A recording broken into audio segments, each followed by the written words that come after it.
మమ్మల్ని టార్గెట్ చేసి మీడియాలోనే అతను ఫోన్లోనే వీడియో తీసి అతను మాట్లాడింది అన్ని ఛానల్స్ అతనే పెట్టుకొని మమ్మల్ని ఒక ఉన్నతమైన కుటుంబంలో పుట్టి మమ్మల్ని పరువు తీసి మా మిస్సెస్ చనిపోయే స్థితికి తీసుకొచ్చాడు మా కుటుంబాన్ని మొత్తాన్ని. అతన్ని మేము అధిష్టానం దృష్టికి మేము వేరే పార్టీకి వ్యతిరేకంగా వెళ్ళట్లేదు, పార్టీ చెప్పినట్టు నడుచుకోమని చెప్పట్లేదు, బాబు గారి దృష్టికి తీసుకెళ్లాలని మీడియా ముఖంగా మేము అందరికీ తెలియజేస్తున్నాం. స్థానిక నాయకులు అందరూ వచ్చారు, ఎంపీ గారి దృష్టికి తీసుకెళ్ళాం, రఘురాం గారు జిల్లా పార్టీ అధ్యక్షుల దృష్టికి తీసుకెళ్ళాం. నిన్న ఇద్దరు వచ్చారు, ఇవాళ పరిశీలకులు వస్తున్నారు. మా పార్టీలో మేము 30 years నుంచి ఉంటున్నాం. నా వయసు 40, 30 years నుంచి 45, 30 years నుంచి పార్టీలోనే ఉన్నాం. మా నాన్నగారి కాడ నుంచి 2 సార్లు సర్పంచ్, ఒకసారి నీటి సంఘం, ఒకసారి PCC అధ్యక్షుడు చేశాను నేను. ఇన్ని సంవత్సరాల నుంచి ఉంటుంటే 3 నెలల క్రితం వచ్చి ఇతను మమ్మల్ని సస్పెండ్ చేస్తా, బెదిరియటం, నాయకులను కలుపుకుపోవటం, పెద్ద లేదు చిన్న లేదు అందరిని తిట్టడం, గుడ్డలు తీసి కొడతాడంట, ఇంట్లోంచి రానియడంట, ఎదురైతే ఎవరినైనా చెప్పు తీసుకొని కొడతా, ఇలా భాష మాట్లాడుతూ ఒక చదువుకున్న వ్యక్తి ఇలా మాట్లాడటం, గీతల కాడికి పోయే రోజులు కూడా ఈ రోజుల్లో ఎవరూ మాట్లాడట్లే, అంత అనసంస్కృతిగా మాట్లాడుతూ బాగా ఇబ్బంది పెడుతున్నా మా నియోజకవర్గం ప్రజల్ని. బాగా లేడీ ఉద్యోగస్తుల్ని ముఖ్యంగా లైంగికంగా ట్రాన్స్ఫర్ కావాలని పోయినా అక్కర్లేదని మా పట్ల గట్టిగా అనుసరించిన విలేకరుల పట్ల మా పట్ల 100 రోజులు ప్రోగ్రాం అని గవర్నమెంట్ ప్రోగ్రాం అని పెట్టి ఆ ప్రోగ్రాం నడపకుండా విలేకరుల మీద, మన సొంత విషయాల మీద, మా కుటుంబ సభ్యుల మీద అసభ్యంగా ప్రవర్తించాడు. మాకు ఆ ఎమ్మెల్యే వద్దని అధిష్టానానికి మేము విన్నపించుకుంటున్నాం. కారణాలు ఏంటి?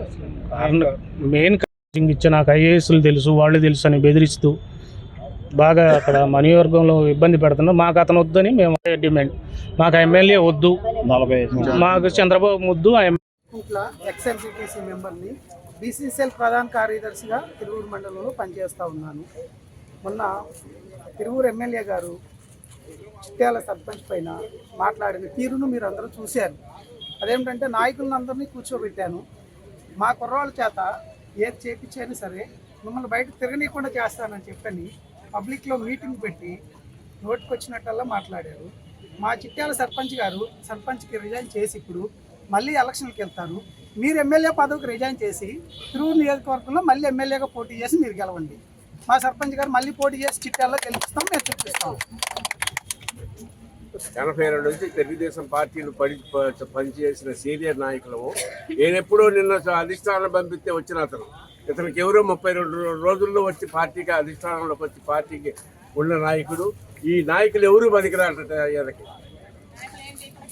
ఎవరు లేకుండానే పనికిరారు. నేను వస్తే రాజు కూడా వచ్చి కాంగ్రెస్ వాళ్ళకి వెళ్ళి అక్కడ పోల్దలు వేసి వచ్చాడు. మరి ఈ క్యాడర్ ఏమవుతారు? 82 నుంచి కొట్టుకుని ఎవరు తెలుగుదేశం కూడా అవసరం లేదు. నేను ఎటు వచ్చినా కాంగ్రెస్ ఇంటికి వెళ్ళటం, కాంగ్రెస్ వాళ్ళతో మాట్లాడటం. మరి ఈ క్యాడర్ ఏమవుతుంది? నేను వేసి గెలిపించింది మేమా లేకుండా కాంగ్రెస్ వాడా? వైసీపీ వాడు వెళ్ళకపోయి కూర్చొని అక్కడ రాజకీయం చేయటం ఏంటి? అసలు విలేజ్ గ్రామ కమిటీ ఉంది, గ్రామ నాయకులు ఉంటారు, సీనియర్ నాయకులు ఉంటారు. ఎవరు పనికిరారు. నువ్వు అడిగితే నీదే ఊరని అడుగుతావు. 82 నుంచి కొట్టుకుని వాళ్ళు వెళ్ళిపోయారు. నువ్వు వచ్చి నిన్న లేదు మొన్న వచ్చి నీదే ఊరయ్యా, నువ్వు ఏ ఊరు నుంచి వచ్చినావు అని అడుగుతాడు. ఇప్పుడు 82 నుంచి చేసిన సీనియర్ నాయకులే నీ గుర్తు లేకపోతే ఇదే నువ్వు చేసే రాజకీయం.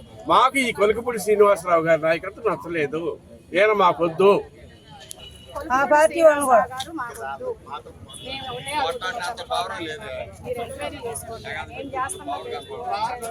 మేము ఇన్ని సంవత్సరాల నుంచి పార్టీని మోసం, జెండా మోసం పార్టీలో తిరిగాం. పార్టీ కోసం ఎంత కష్టపడ్డామో అందరికీ తెలుసు. ఇవాళ వచ్చి ఈయన పార్టీ అడ్డం పెట్టుకొని అడ్డం పెట్టుకొని చేస్తున్నాడు. ఇవన్నీ ఎవరు గెలిపించారు? TDP పార్టీ వాళ్ళు కదా గెలిపించింది. ఆ TDP పార్టీని రోడ్డు మీద పెట్టేసింది. రోడ్డు మీద తీసుకొచ్చిండు TDP పార్టీని. ఎందుకు తీసుకొచ్చింది? దేని వల్ల తీసుకొచ్చిండు? 30 సంవత్సరాల పార్టీ 50 రోడ్డు మీద తీసుకొస్తున్నారు. ఏం చేశారండి? అసలు ఏం చేశారు? ఏం చేసాం మేము? అసలు ఏం చేసాం? మేము చేసిన అన్యాయం ఏంటి? పార్టీకి ఏమైనా చేసామా? పార్టీకి ఏమైనా అన్యాయం చేసామా? పార్టీని కాదన్నావా మేము? మేము ఇంత పోరాడి ఇంత చేసి ఇవాళ రోడ్డు మీద రావాల్సినంత అవసరం ఏంటి మాకు అసలు? బయటికి రావాల్సినంత అవసరం ఏంటి మేము? ఇలా హాస్పిటల్లో జాయిన్ అవ్వాల్సినంత అవసరం ఏంటి అసలు? ఆడవాళ్ళు చెప్పిన పని ఎవరు చేయకపోయినా సరే అక్రమ కేసు వాళ్ళ మీద. ఎవరైనా చెప్పిన పని చేయకపోతే అక్రమ కేసులు. ఎవరు టీడీపీ వాళ్ళే టార్గెట్.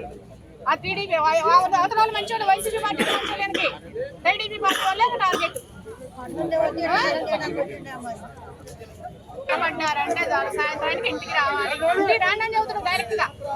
సాయంత్రానికి ఇంటికి రాండి అని మాట్లాడాలి. ఏం మాట్లాడుతున్నారు మరి సాయంత్రానికి ఎందుకు వచ్చారు? ఇంకా వాళ్ళు తీసుకురావద్దు, సింగిల్ గా వెళ్ళాలి. ఒకవేళ వాళ్ళు ఏమైనా తిరిగి ప్రశ్నిస్తే వాళ్ళ మీద మళ్ళీ కేసులు పెడతాం, మిమ్మల్ని ఉద్యోగాలు తీసేస్తాం, మిమ్మల్ని తిరుగులో తిరగనియం. మేము ఎమ్మెల్యేతో ఉండలేము, మేము ఎదుర్కోలేము కూడా. మేమేం చేయాలో చెప్పండి చంద్రబాబు గారు. ఇదే మా రిక్వెస్ట్, ఇదే మేమేం చేయాలి? న్యాయం జరగాలి, మాకు న్యాయం జరగాలి. సీన్ గారికి ఏంటి అవమానం ఏంటి అసలు? ఇలా హాస్పిటల్లో జాయిన్ అయ్యి మేము ఎంత కుటుంబాలు నాశనం అయిపోతున్నాయి ఆయన వల్ల. పార్టీ కోసం ఎంత చేసి 30 సంవత్సరాల నుంచి ఎన్ని కష్టాల్లో ఉన్నా ఆ ప్రెసిడెంట్ గారికి జరిగిన అవమానానికి ఎమ్మెల్యే క్షమాపణలు చెప్పాలి.